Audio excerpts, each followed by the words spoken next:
Isolation day 54, Monday the 11th of May. I hope everyone's well and you're looking after yourselves. It's been a bit of an exciting day for me really, because it's the first day of transition from keto to low-fat plant-based whole food using the Mastering Diabetes method.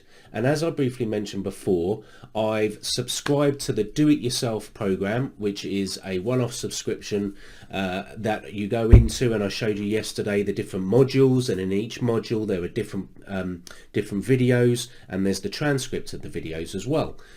What I've done is I've listened to module 1, which was the introduction, really the foundation, and I've listened to now module 2, and module 2 had quite a lot more information.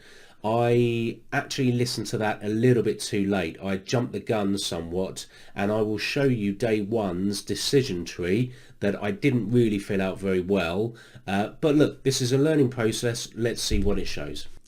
Because my insulin resistance is high, I fall under option 2 in so much as I should be spending my time eating fibre and nutrient dense foods, which means I need to look at a lot of greens and a lot of legumes and beans and bits like that. And what that will do, it will mean that the absorption of glucose will slow down if I have those kind of foods. Where you might initially think that blood sugars are going to increase through the roof, you can see here, yes, I started at 9:19 with 8.1 in the morning. I was up a lot earlier than this, but actually I didn't manage to take my blood first thing, which tells you, and that's a bit of a schoolboy error.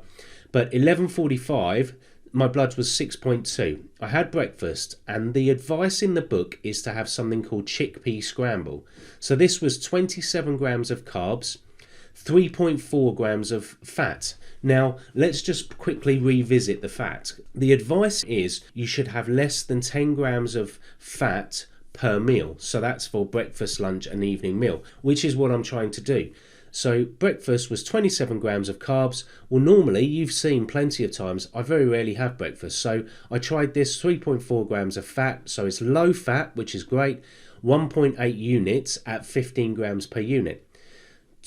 At 12 o'clock, my blood was 5.4. 3 hours after, my blood was 3.4. So you can see that actually I've taken too much insulin for this. But the amazing thing for me, to a certain extent, was my bloods didn't increase. So the fact that this chickpea scramble had spinach and had lots of greens in, it had beans in as well, you can see that actually the bloods did not spike, which is a great thing in one regard, bad in other regards, because I'm at 3.4, so I've got a hypo. I've taken 8 grams of 2 jelly babies to bring me back up, and it did that within sort of 20 minutes. It did it, which is fine to a certain extent. The advice, though, that Robbie and Cyrus give is if you are hypo, if you are low, you should take 15 grams of carbs, and they advise a medium-sized banana or a date. I'm obviously still taking jelly babies at the moment, which is fine to a certain extent. Let's just continue with that. The interesting part of this, and this is where I subsequently did this, so my insulin to carb ratio in the morning is 15 grams, but I went low. So the correction dose to bring me back within range was 8 grams. So 27 plus 8 is 35. If you divide that by the initial insulin I took, 1.8, that actually gives you 19 grams per unit. So this is what I should be using going forwards. Now, I only did that this evening, so I didn't make that adjustment for day 2, which you'll see tomorrow. Now, lunch. Lunch is a different story. Lunch was 35 grams of carbs. Now, what I would say is Chronometer, which I have been using, and I'll show you in a little bit, because it's important to see it. Chronometer shows 35 grams of carbs. To me, it seems like it's loaded somewhat, and I'll explain that when I show it to you in a bit. But I wouldn't have taken 35 grams of carbs for what I ate. But look, that's what I did. I'm following the rules, so that's what I did. And this is where being on a keto diet initially, so the advice is for breakfast you make the adjustment, you go with a Mastering Diabetes diet. For lunch and evening meal you go with a keto diet. Well, For lunch, quite often, I've been having a lot of salads and not, this is where I'm saying 35 grams seems quite high. Lettuce, spinach. All I did was I added rye bread that I haven't had before. So normally I'd just have salad. I'd very rarely have meat with it. I'd literally just have salads, and that would be relatively low carb. But so I've stuck with my meals that way. 2.12 units of insulin. I went low again, and you can see 3 hours later 3.2, which almost mirrors this. So when I make the adjustment again to work out my new carb to insulin ratio, it's actually 24 units, which is dramatically different to the 15. Evening meal, and what I should have done with the advice of Robbie and Cyrus, which I watched this evening, is before I had my evening meal, because I was bloody hungry, I should have waited till my blood sugar was within range, which is higher than 3.8. So this part of the evening is a little bit skewed really, and I can't really use this. But look, hypo at 9:48, which is 3 hours later, hypo at 11:54, hypo at 1:18 in the morning, hypo at 2:24 in the morning. So I took plenty of grams of carbs, to plenty of jelly babies, these were all jelly babies, to bring me back within range. I struggled all night, and that actually followed through to the following day, and I'll show you that tomorrow. Here's my basal, 26.75 units of Humalog. So for the entire day, I had 132 grams of carbs. Lots of it, corrections. Now, 132 grams of carbs, 7.3 grams of fat. When I show you chronometer in a short period of time, you'll see the difference. There's a stark difference between that and what I was eating before. Insulin injected, when I include the basal, 32.1 units, 4.1 grams per unit of insulin, which is, yeah, pretty horrendous really. So let's leave it there, and I'll show you chronometer. So let's look at chronometer, and I'll take May 9th, when I was on the full keto diet, as an example. You can see fats, 54.2 grams.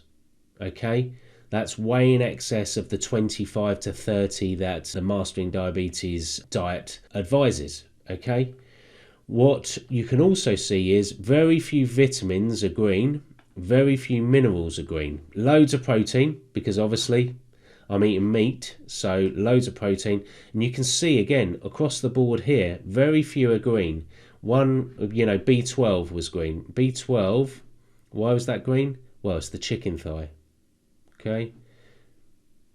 B12 is sauces, lamb, beef, other meats, seafood and milk. Well, I don't think I particularly need to take that via food, but under the Mastering Diabetes advice, B12 is taken via a supplement. So what I would say as well about this is you can see fats 43%, carbs 20%. Now let's look at the 11th.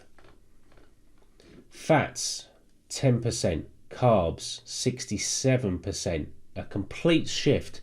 Can you also see lots of green across here? Lots of vitamins are all green. I took the supplement for B12, so that's way in excess. You can also see minerals, lots of green for the minerals. Lot less protein, because I didn't actually eat any meat on the day, which, yes, granted, I could have, but I didn't. I didn't choose to. So that's an interesting transition. And as I say, the most interesting part is overall fats 7.3 grams, carbs 118 grams. The one thing I did want to point out, and I did say to you a bit earlier, was if we take lunch as a standalone, you can see carbs 79%, fats 8%, but carbs at 36 grams, well, one slice of rye bread per the back of the rye bread description, that actually comes out at just less than 20 grams. Chronometer is showing 26 grams of carbs. Bell peppers 2.1, shallots 1.8, one shallot 1.8. I wouldn't really count that. Portobello mushrooms, I wouldn't really count them. Lettuce Not normally would I count that, but okay, that's fine. Turmeric, seeds and cider vinegar I wouldn't normally count. So in everyday life, I would normally have counted my lunch as being about 25 grams, but per chronometer, which is why I'm saying it's a bit loaded, it's showing 36. But look, I'm going to follow that as I said I would. So let's just have a quick overview of everything again. Fats 10%, perfect. Okay, fats 7.3 grams, perfect. Okay, all of these are green. Day one transition overview: low fats, higher carbs, lots of vitamins, lots of minerals, looking good in that respect. My blood sugars going low often and going low throughout the night. 4 grams of carbs per unit of insulin. So that is very low, obviously. So it's only day one. Let's see what happens tomorrow. Have a good night. Take care of yourselves.